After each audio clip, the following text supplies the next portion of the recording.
اعوذ باللہ من الشیطان اللعین الرجیم بسم اللہ الرحمن الرحیم رب اشرح لی صدری ویسر لی امری واحلل عقدۃ من لسانی یفقہوا قولی۔ ناظرین محترم السلام علیکم ورحمۃ اللہ وبرکاتہ۔ ناظرین محترم، آج ہم جو آپ کو عمل بتانے جا رہے ہیں، یہ عمل آپ کریں گے جہاں اس کے اور فوائد ہیں۔ ان فوائد میں سے ایک فائدہ یہ ہے، پروردگار اس عمل کے کرنے والے کا شمار مجتہدین میں فرمائے گا، تو پروردگار اس انسان کو اتنی نیکیاں عطا کرے گا، اتنی نیکیاں عطا کرے گا کہ جس نے گویا 15,000 مسکال سونا رائے خدا میں خرچ کیا ہے، اس کے برابر نیکیاں عطا فرمائے گا۔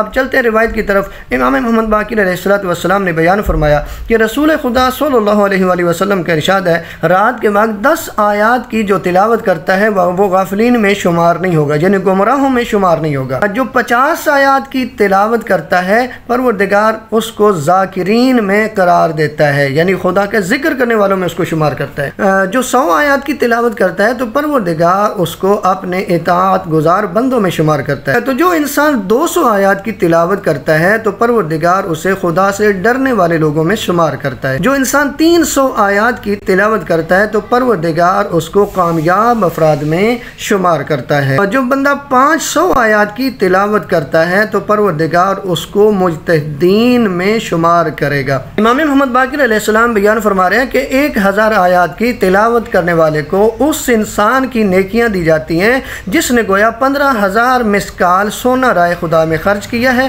ایک مسکال میں 24 قرات ہوتے ہیں، اور سب سے چھوٹا قرات کوہ احد کے بقدر ہوتا ہے، اور جو سب سے بڑا قرات ہے وہ زمین و آسمان کے درمیان جتنا فاصلہ ہے اس کے برابر ہوتا ہے۔ تو پروردگار ہمیں کتنا کچھ عطا فرمانا چاہتا ہے، اگر ہم کوشش کریں، ہم قرآن کو اپنی زندگی میں لائیں، قرآن کو پڑھنے کی، سمجھنے کی ہم کوشش کریں، تو یقیناً پروردگار ہمیں مجتہدین میں بھی شمار کرے گا، ہمیں اتنا اجر بھی دے گا، اطاعت گزاروں میں بھی شمار کرے گا، ذاکرین میں بھی شمار کرے گا، خدا سے ڈرنے والوں اور کامیاب افراد میں بھی شمار کرے گا۔